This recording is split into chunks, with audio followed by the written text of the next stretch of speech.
राम राम साहब। एक तो आपको दिवाली दो राम राम सा करने आई हो, एक तो आपको दिवाली की राम राम देने आई हो। अभी दिवाली अपन ने मनाई है और दूसरी दीपावली हम 3 दिसंबर को मनाएंगे और तीसरी दीपावली 22 जनवरी को भगवान श्री राम जी अपने मंदिर में विराजेंगे, रामलला अपने घर में आएंगे, वो दीपावली मनाएंगे। इसलिए आपको बहुत बहुत शुभकामनाएं। और आप सभी इतनी संख्या में पधारे हैं। नमस्ते सभा सभाए, सर्वश्र स्वागतम, सर्वश्र हार्दिक अभिनंदनम। रात की 11 बजे इतनी बड़ी संख्या आज तक मैंने तो नहीं देखी।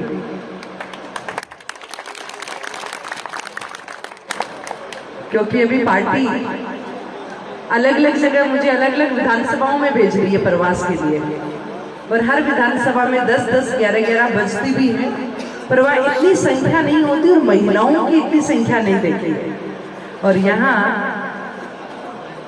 डॉक्टर साहब की सभा के अंदर सवाई माधोपुर की जनता, और इस ठंड के अंदर युवा है, बुजुर्ग है, माताएं हैं, बच्चे भी हैं साथ में गोद में। आप सभी आप पधारे हो। निश्चित रूप से उद्देश्य आपको पता है कि हम क्यों आए हैं यहाँ, क्योंकि आप सबको पता है कि राजस्थान के अंदर सिर्फ 2 ही पार्टी होती है, एक कांग्रेस है, एक भारतीय जनता पार्टी है, 2 ही है ना। और तीसरी क्यों आती है? तीसरी इसलिए आती है कि या तो बीजेपी को हराना होता है या कांग्रेस को हराना होता है, इसके अलावा कोई दूसरा मकसद है क्या? नहीं होता। तो यहाँ जो है यह बीजेपी को, राष्ट्रवादी पार्टी को हराने के लिए, यानी कांग्रेस को जिताने के लिए षड्यंत्र है कांग्रेस का, कि कांग्रेस को जिताने के लिए ऐसे ऐसे लोग खड़े हो गए हैं जो वोटों को, ज्यादा वोटों को नहीं, 5-7 हजार, 2-3 हजार में ज्यादा वोट विषय है, बस इस तरह से वोटों को इधर उधर करना है और इधर उधर अफवाहें फैलानी है, जो कांग्रेस की हमेशा से नीति रही है। भाई कांग्रेस ने अभी जो है उनके बुजुर्गों ने देश को बांटा, और आपने देखा ना किस तरह जम्मू कश्मीर, अगर प्रधानमंत्री नरेंद्र मोदी जी देश को नहीं संभाला होता तो अब तक तो जम्मू कश्मीर अलग से देश बन जाता, और वहाँ आतंकवाद, तालिबान की शिक्षा दी जाती, और वहाँ बताया जाता कि बम कैसे फोड़े जाते, और छोटे छोटे बच्चों को पत्थर थमा दिए जाते, और वो बच्चे उनके माँ बाप पर भी पत्थर डालते और देश पर भी पत्थर डालते, ये सिखाया जाता था। और आदरणीय प्रधानमंत्री नरेंद्र मोदी जी आए और आते ही कहा कि जम्मू कश्मीर हमारे देश, हमारी भारत माता का मुकुट है, और वो मुकुट सुशोभित होना चाहिए। और धारा 370 भी हटी, 35 से हटी, और आज जम्मू कश्मीर के अंदर अमन, चैन और शांति है, और जिसकी वजह से वहाँ के जो पत्थर जिनसे भिखाए जाते थे, वो आज बच्चे किताबें लेकर पढ़ाई कर रहे हैं, देश का स्वर्णिम भविष्य लिख रहे हैं। और जिस लाल चौक के ऊपर पाकिस्तान का झंडा लहरा दिया जाता था, आतंकवाद का झंडा फहराया जाता था, वहां भारत माता का तिरंगा झंडा फहराता है। और हम आन बान और शान से, अभी डॉक्टर साहब बात कर रहे थे हमारे शहीदों की, वीरों की, तो वहां हमारे वीर, हमारे शहीद, उस झंडे को फहराने का एक सपना था जो आदरणीय प्रधानमंत्री नरेंद्र मोदी जी के नेतृत्व में पूरा हुआ। और ना केवल कश्मीर, पाक अधिकृत जो कश्मीर है, पाकिस्तान ने जिस कश्मीर पर कब्जा कर रखा है, वहां के लोग भी हमारे कश्मीर को देखते हुए कह रहे हैं कि धारा 370 हटते ही कश्मीर के अंदर विकास होने लग गया है, इंफ्रास्ट्रक्चर डेवलपमेंट होने लग गया है, तो वो भी चाहते हैं कि हमारा भी, वो भी भारत में मिलना चाहते हैं। और वो भारत में मिल जाएगा तो हमारे संविधान निर्माता बाबा भीमराव अंबेडकर जी का अखंड भारत माता का सपना साकार होगा। हम सबको हमारी माता पूरी चाहिए ना? चाहिए पूरी? कोई ऐसा है कि जिसको पूरी नहीं चाहिए? पूरी चाहिए, वो हाथ ऊपर करिए। अगर हम सबको हमारी भारत माता, हमारा भारत, हमारा देश पूरा चाहिए तो हमें भारतीय जनता पार्टी को वोट देना है। और डॉक्टर साहब ने बहुत सारे मुद्दे उठाए। अभी योगी आदित्यनाथ जी भी आए थे, आमेर आए थे, लगातार उनके भी जयपुर प्रवास हो रहे हैं। कल हमारे प्रधानमंत्री जी जयपुर आए थे, पर आप सबको प्रणाम भी कहा है। प्रधानमंत्री जी कह रहे हैं कि हमें आप अपने परिवार में जाकर, तो ये भी मेरा परिवार है, मेरा परिवार है ना, मेरे भाई बहन, मेरी माताएं, मेरे बच्चे, परिवार है मेरा। तो मेरे परिवार में आकर प्रधानमंत्री जी का प्रणाम आपको कह रही हूँ। प्रधानमंत्री जी को आशीर्वाद दीजिए कि प्रधानमंत्री जी हमारे 2024 में फिर से भारत के प्रधानमंत्री बन के और अखंड भारत का सपना साकार करें और हमारे देश की अर्थव्यवस्था को तीसरे नंबर पर लेकर आए। और जब तीसरे नंबर पर हमारे देश की अर्थव्यवस्था आएगी तो हमारी माताओं का सम्मान बढ़ेगा, हमारे युवाओं का, हमारे देश का भविष्य का निर्माण होगा। और इसी के साथ माता वो इसलिए खड़ी है, इनको पता है कि मैं नारी शक्ति वंदन की बात नहीं कर रही हूँ। अब नारी शक्ति वंदन की बात हो रही है तो अब अगली बार 5 साल बाद में तो यहाँ महिलाएं होंगी, यहाँ घूंघट वाली महिलाएं कब यहाँ आ जाए। अशोक गहलोत जी एक तरफ तो कहते हैं कि आप घूंघट हटाओ और दूसरी तरफ कहते हैं कि आप बुर्का पहने रखो। तो इस तरह दोगले चाहिए क्या? हमारी महिलाएं आगे बढ़ेगी, आगे आनी चाहिए।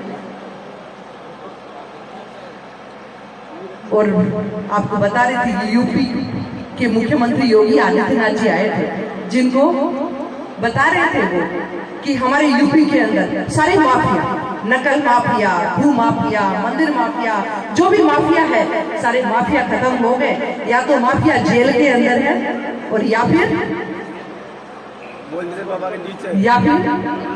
राजस्थान में आ गए। अभी मैं लगभग 15 गांवों के अंदर घूम के आई हूँ, तो साथ में डॉक्टर साहब ये थे, तो बात हो रही थी रस्ते में, बता रहे थे कि वो माफिया यहाँ भी सवाई माधोपुर के अमरूद तो सब जगह प्रसिद्ध है ना, तो वो कहते हैं कि वहां से जो आपराधिक गतिविधियां करने वाले लोग छुपते छुपाते शरण लेते हुए इधर उधर राजस्थान की सीमाओं में घुस गए हैं। और जो अमरूद 100 रुपए किलो जयपुर में बिकता है, वहां सवाई माधोपुर के किसान उसको 20 रुपए में, 15 रुपए किलो में बेच रहा है। और उसका पैसा किसके पास में जा रहा है? उसका कैसा समुदाय विशेष की ओर जा रहा है और उस पैसे का वो लोग क्या कर रहे हैं? आतंकवादी गतिविधियां बढ़ रही है। तो आपको ये समझना पड़ेगा, क्योंकि योगी के यूपी के अंदर तो बुलडोजर बाबा है और हमारे पास में कौन से बाबा है? घोड़ी बाबा है, डरने वाले बाबा है। और अभी ये कितना मासूमियत के साथ में कह रहे थे कि मैं कोई ईडी का मिनिस्टर नहीं हूँ। इतना तो सवाई माधोपुर की जनता जानती है कि आप जिस तरह धरना दे देंगे और उनकी बौखलाहट बन गई, बोले ईडी तो टीडी है। ये टीडी जब आकर आपके पूरे कांग्रेस का भ्रष्टाचार को खत्म कर देगी, आपको पता ही नहीं चलेगा। और अब ये भारतीय जनता पार्टी की सरकार बनते ही तो सवाई माधोपुर से आप भारतीय जनता पार्टी की सबसे बड़ी, सवाई माधोपुर जिले की सबसे बड़ी जीत आपको सवाई माधोपुर से दिलानी है, जिससे ये ईडी को टीडी समझने का कोई हिम्मत नहीं करेगा और कोई वीरांगनाओं का अपमान करने की हिम्मत नहीं करेगी। ना पेपर आउट करने वाली सरकार जो है ना, उसको हमें आउट ही कर देना है। तो ये जब धरना देते हैं, एक कलाकारी और देखें, यूं ही लोग जादूगरी की बातें करते हैं। मैं कहती हूँ सबसे बड़े जादूगर तो ये है, मैंने वो पंडित जी की वहां से देखा था कि पंडित जी की जो हत्या हुई थी, तो उसमें पंडित जी को पुलिस को भी चकमा देकर और असली पंडित जी को ले गए और वहां दूसरे को छोड़ गए। और फिर जयपुर में पता चला, मुझे कहा कि सौम्या जी वो डीप फ्रीजर मंगवाओ जिसमें बॉडी खराब नहीं होती। तो मैंने कहा तो पंडित जी तो वहीं रह गए 2 साल, यहाँ कौन से? बोला असली पंडित जी यहाँ है। मैंने असली और नकली तो जयपुर के अंदर बिरला मंदिर के साथ में असली पंडित पाव भाजी, नकली पंडित पाव भाजी सुना था, पर यहाँ इन वाले ऐसे नहीं सुना कि इतना चकमा देकर और ऐसे भी ले जाकर, और जहाँ मंदिरों के लिए, जहाँ हमारे संतों के लिए, साधु संतों के लिए, क्योंकि भगवान राम का ये देश है। जहाँ कांग्रेस जब राम मंदिर बनने की बात आती है तो कांग्रेस सबूत मांगती है। कांग्रेस कहती है सबूत बताओ, राम जी तो होते ही नहीं है। हमारे राम जी हमारे आदर्श में है, हमारे मंदिर। अभी मैंने दुबेश्वर महादेव के भी दर्शन किए, वहां देखे कि मंदिरों को किस तरह शिवलिंग की, किस तरह मूर्तियों को खंडित करके और इन लोगों ने हमारी सनातनी परंपरा की, हमारे इतिहास को, हमारी विरासत को नष्ट करने की कोशिश की है। तो मैं आपसे कहना चाहती हूँ कि हमें इन सब को ध्यान में रखते हुए अब, क्योंकि बाकी सारी बातें डॉक्टर साहब ने आपको बता दी है, मैं जो आपको बात बता रही हूँ वो ये बता रही हूँ, जब उदयपुर में कन्हैया लाल की हत्या हुई तो क्या कांग्रेस सरकार ने क्या किया? कुछ किया था? जब रामगंज के अंदर समुदाय विशेष का अगर टकरा कर किसी की एक्सीडेंट हो गया और उस पर ये कांग्रेस सरकार 50 लाख रुपए मुआवजा एक दिन के अंदर दे दिया, क्या हमारा कन्हैया लाल, उसकी निर्मम हत्या हुई, उसने पुलिस प्रोटेक्शन मांगा था, उसने संदेह जताया था हत्या हो सकती है, फिर भी उसको प्रोटेक्शन नहीं दिया, उसकी हत्या हो गई।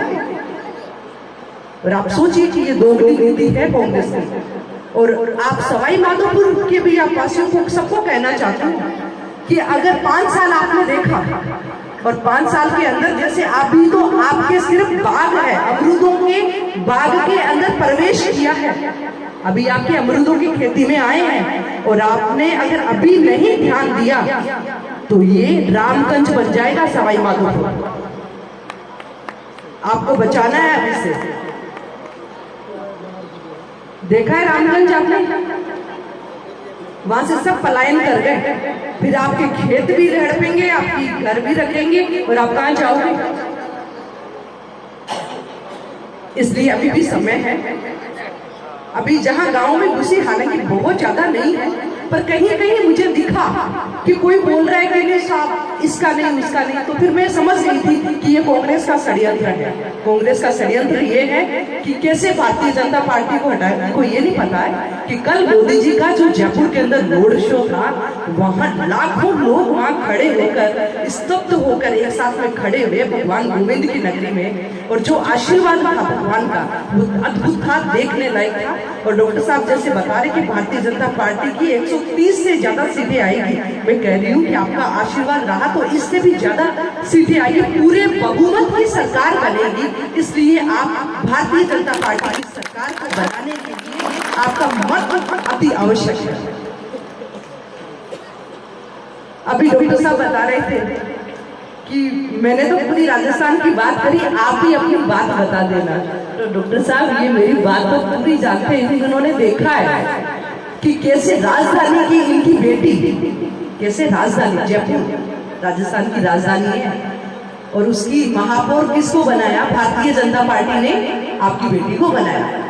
किसने बनाया? भारतीय जनता पार्टी ने आपकी बेटी को बनाया। और कांग्रेस ने क्या किया?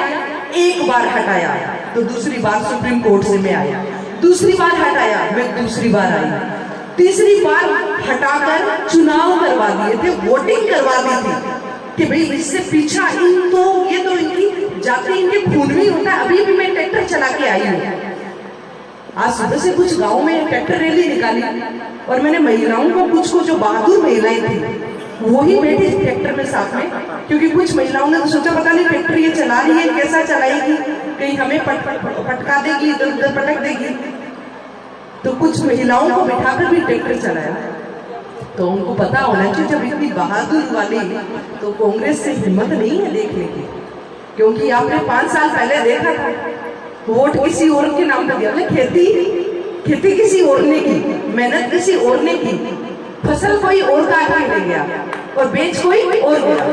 तो ये गलती बार बार नहीं होनी चाहिए और हम सबको ध्यान रखना है कि ये पुनरावृत्ति नहीं होनी चाहिए। ये आपका आशीर्वाद था, भगवान का आशीर्वाद था कि आपकी बेटी, आपकी बहन वापस उसी कुर्सी के ऊपर काबिज है, जिसका उन्होंने चुनाव करवा के वोटिंग भी करवा दी, आधे वोट भी गिन चुके थे। और फिर कोर्ट का, न्यायालय का डिसीजन आया, रोक दो भाई, यही मेयर रहेगी, यही महापौर रहेगी। तो आप देख लो, आप सोच लो, आपका एक एक वोट कीमती है। आप सोचोगे कि कोई बात नहीं, बाकी और डाल रहे हैं, एक वोट चलो इन्होंने कह दिया इनको दे देते हैं, इन्होंने 5 सालों में बड़ा व्यवहार निभाया, हमारे घर आए कि चलो इनको दे देते हैं। वोट खराब मत करिए, वो व्यवहार वोट 5 साल पहले खराब हो गया, इस बार बिल्कुल भी खराब नहीं करना है। भारतीय जनता पार्टी के समर्थन के अंदर आपको वोट देना है, क्योंकि इस बार राजस्थान के अंदर सरकार और केंद्र की सरकार डबल इंजन की जब सरकार होगी और मोदी जी के नेतृत्व के अंदर जब राजस्थान में काम होगा ना, तो आप देखेंगे कि जल जीवन मिशन हो या स्वच्छ भारत अभियान हो या अमृत 2 हो, हर जो केंद्र सरकार पैसा भेजती है वो राजस्थान के अंदर पैसा पूरा लगता ही नहीं है। क्योंकि कुछ तो भ्रष्टाचार उजागर इसलिए हो गए क्योंकि हमारे धरना बाबा जो है वो वहां जा जाके धरने दिए, तो इसलिए वो भ्रष्टाचार उजागर हो गया। और मैं तो कह रही हूँ कि अभी एक दूधू में जाकर भी आपको धरना देना है, क्योंकि जब अभी मैं दूधू पार्टी ने मुझे भेजा तो एक महिला ने कहा कि आप हमारे घर पर आकर नल देखो, तो मैंने कहा नल हमारे प्रधानमंत्री नरेंद्र मोदी जी ने जल जीवन मिशन के तहत करोड़ों रुपए राजस्थान में भेजे हैं, तो हर घर गांव ढाणी सब जगह नल पहुंचा है, तो हमारे प्रधानमंत्री जी ने भेजा है। प्रधानमंत्री जी ने भेजा है पर यहाँ हमारा नल तो देखो, तो मुझे लगा कि उनके नल कोई अलग होगा। मैं जाकर देखा तो मैंने कहा ये तो नल टूटी है, नल जैसा नल है, इसमें क्या अलग है? तो उसने कहा ये नल तो है पर इस नल के नीचे पाइप नहीं है। प्रधानमंत्री जी का नल उन्होंने लगा दिया, पाइप के पैसे कांग्रेस खा गई। तो आप सोचिए कि जो नल लगाकर पाइप ही नहीं है उसके नीचे, सिर्फ ये 7 गारंटियां ये सिर्फ दिखाने के लिए, जैसे वो नल दिख रहा है ना वैसे बस दिख ही रहा है, नीचे कुछ नहीं है। ये मोहब्बत की दुकान, ये दुकान, ये सब चीजें है ना फालतू की बातें हैं। ये लूट की दुकान है, भ्रष्टाचार की दुकान है, अपराधों की दुकान है। और इस दुकान के नाते इस कांग्रेस सरकार ने 4 बार का सिद्धांत मैंने पढ़ा है कि ऋणम कृत्वा कृतं पिबेत, यानी इन्होंने ऋण लिया, बाकी मोदी जी ने पैसा भेजा और असम सरकार ने ऋण लिया, ऋण लेकर और घी भी जनता को नहीं पिलाया, खुद ही पी। तो सारा पैसा सारा जो है वो भ्रष्टाचारों के हाथों में और इन्हीं के हाथों में गया है। अभी डॉक्टर साहब बता रहे थे बाउंड्री इतनी सी थी वो इतना बढ़ गया। दूधू में भी ऐसे ही हुआ था, वहां के विधायक की 5 बीघा जमीन थी, अब 150 बीघा हो गई। कहां से हुई साहब? वहां के लोग ही बता रहे थे, बोले चारों की बाउंड्री देखो, और सब बाउंड्री एक बात कॉमन है, सब वो लेकर बाउंड्रियां बहुत बड़ी बनाते हैं ताकि उसके अंदर नहीं देख सके, पर उनको क्या पता कि कब धरना दे दे और बाउंड्री के अंदर ईडी आ जाए।